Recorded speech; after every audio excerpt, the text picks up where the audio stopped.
Muito bom dia. É um grande prazer estar convosco hoje. Minha única pena é de não poder estar fisicamente convosco em São Paulo. Infelizmente, razões de força maior, alterações de data, enfim, a intensidade das nossas agendas não permitiu que eu viajasse de Brasília para São Paulo para estar convosco hoje.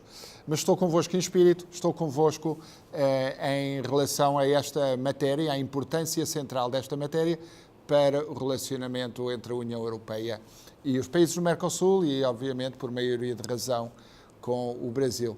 Deixem-me só iniciar com dois breves comentários.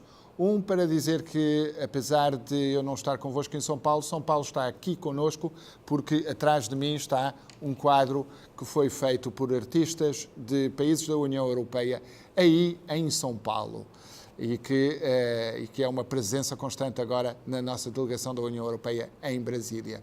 E a segunda referência para dizer que eu creio que estas minhas palavras surgirão depois das palavras de abertura do Dr. Paulo Lourenço, cônsul de Portugal em São Paulo, e que representa o conjunto de cônsulos dos países membros da União Europeia e, portanto, fala também por nós em São Paulo neste evento.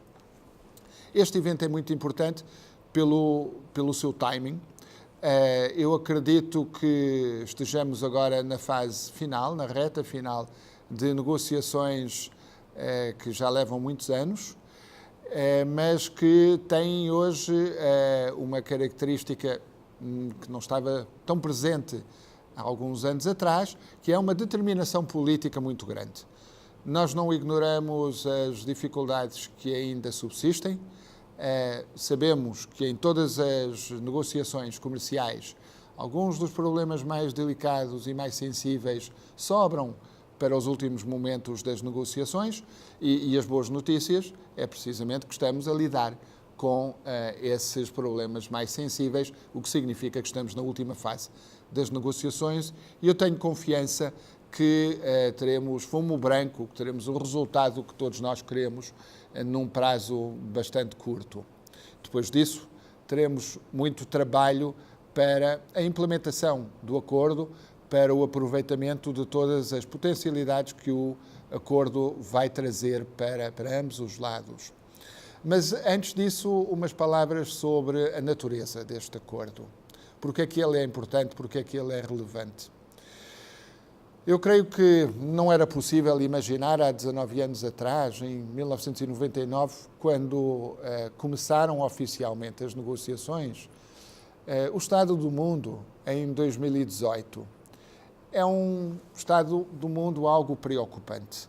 Nós temos sinais de uma ordem internacional muito contestada e no que toca ao regime comercial mundial, as regras que governam o comércio mundial, nós temos dúvidas sobre a possibilidade de haver regras acordadas no plano global. A rodada de Doha, que começou com essa ambição, não deu os frutos que nós queríamos. Mais recentemente temos visto do lado dos Estados Unidos uma abordagem nova, diferente em relação ao comércio mundial e uma abordagem que nós julgamos não favorecer os interesses de cidadãos de todo o mundo, na medida em que apoia mais abordagens protecionistas que creio que a tempo se verificarão serem abordagens equivocadas. Mas, ao mesmo tempo, do nosso lado, do lado da União Europeia, nós procuramos responder a estas circunstâncias, as circunstâncias de frustração em relação à impossibilidade de avançarmos com a rodada de Doha, com um plano B. Não é o plano A, mas é o plano B. E o plano B é a constituição de uma rede alternativa de acordos comerciais com parceiros em todas as partes do mundo. Nós assinamos recentemente com o Canadá um acordo importante, assinamos também com o Japão um acordo igualmente importante, assinamos com vários países do Sudeste Asiático, Temos já acordos estabelecidos com países em muitos quadrantes do mundo. No que toca à América Latina, conseguimos, muito recentemente, há um par de semanas atrás, fazer a atualização do acordo comercial que permite um fluxo fácil entre a União Europeia e o México. E estamos também trabalhando com o Chile para fazer a atualização do nosso acordo com o Chile. O Mercosul é aquela parte do mundo que para nós representa ainda uma área em que não foi possível até agora assinar um acordo. Entre o Mercosul e a União Europeia, e devo dizer particularmente do lado do Mercosul, imperam ainda taxas extremamente elevadas, proibitivas em alguns casos, impera ainda um contexto em que é muito difícil trabalharmos no plano dos serviços, no plano de compras públicas, muitas outras áreas que são objeto deste acordo.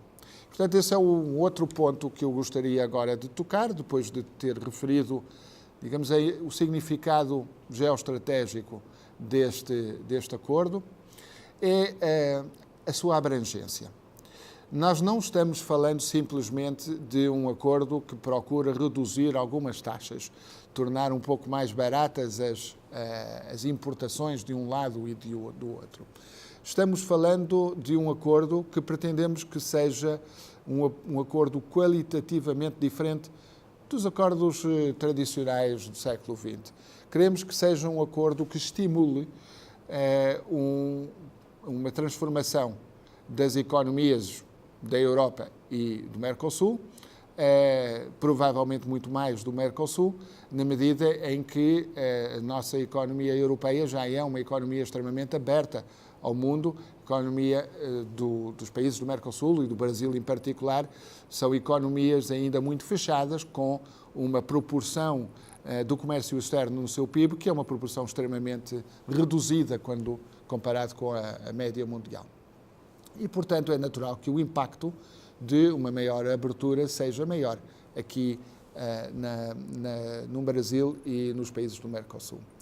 Ora, que tipo de impacto?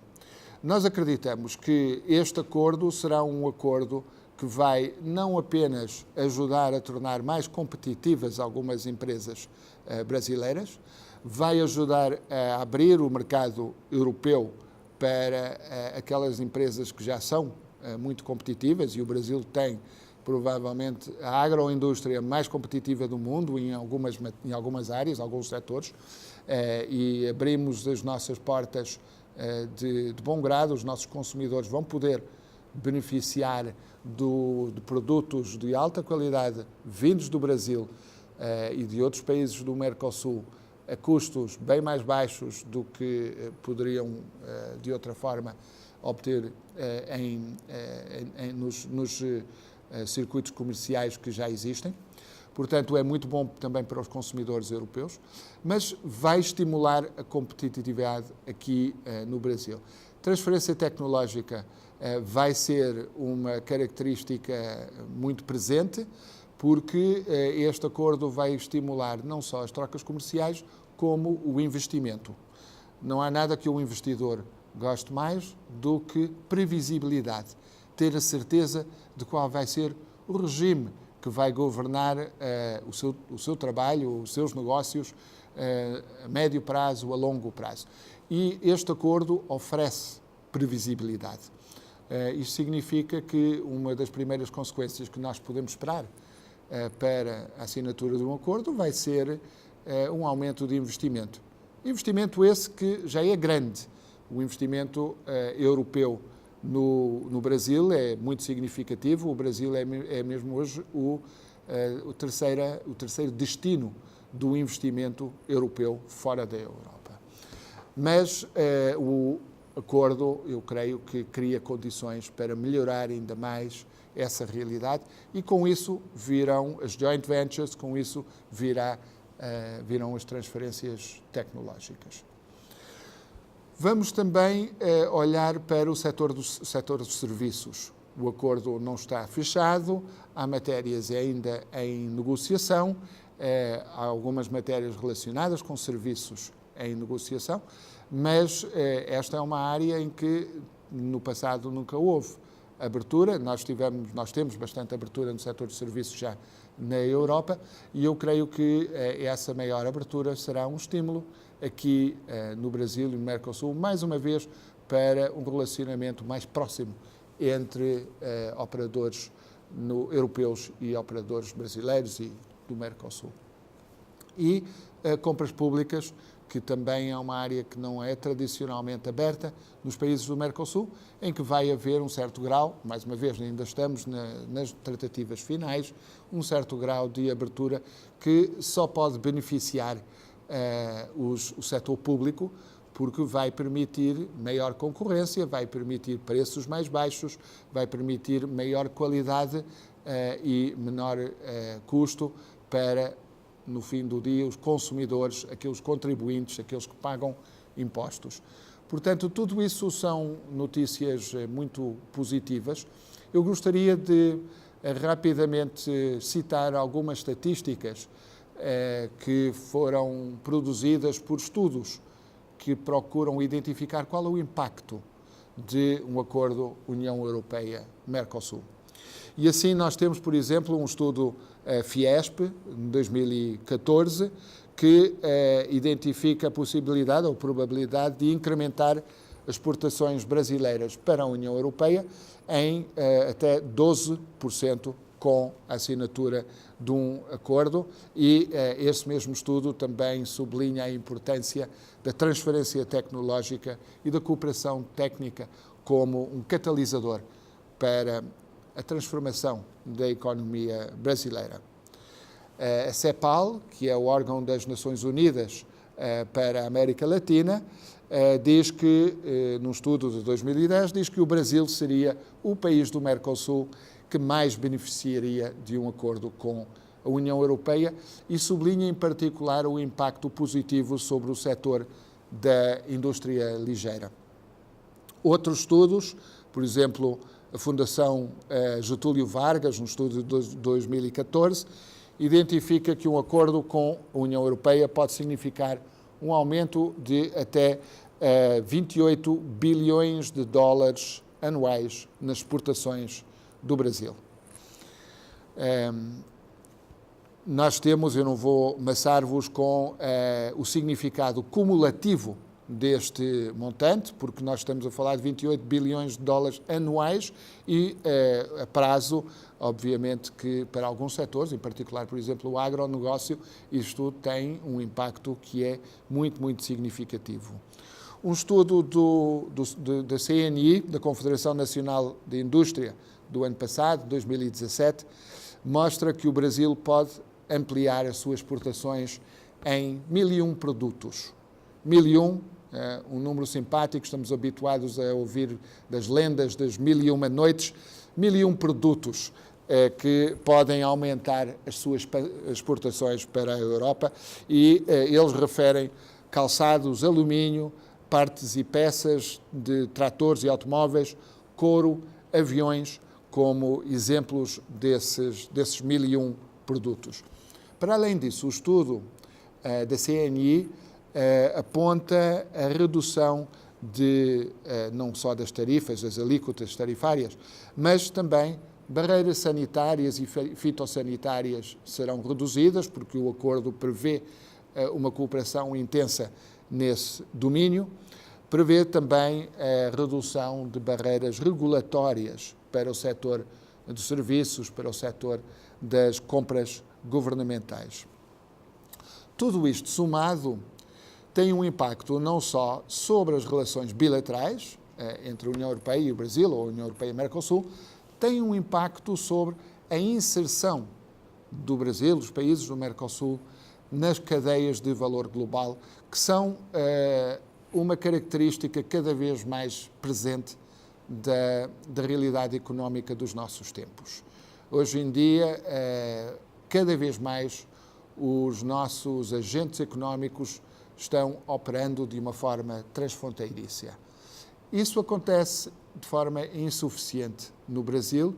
O Brasil pode beneficiar muito de uma maior integração das suas capacidade das suas empresas de trabalharem com empresas de outras partes do mundo na produção de produtos para mercados globais, e a redução tarifária, o aumento de transferência tecnológica, todas as características que vêm somadas a este acordo, facilitará muito a participação de empresas brasileiras em cadeias de valor global. A alternativa não é boa. A alternativa é a não participação, ou a participação reduzida.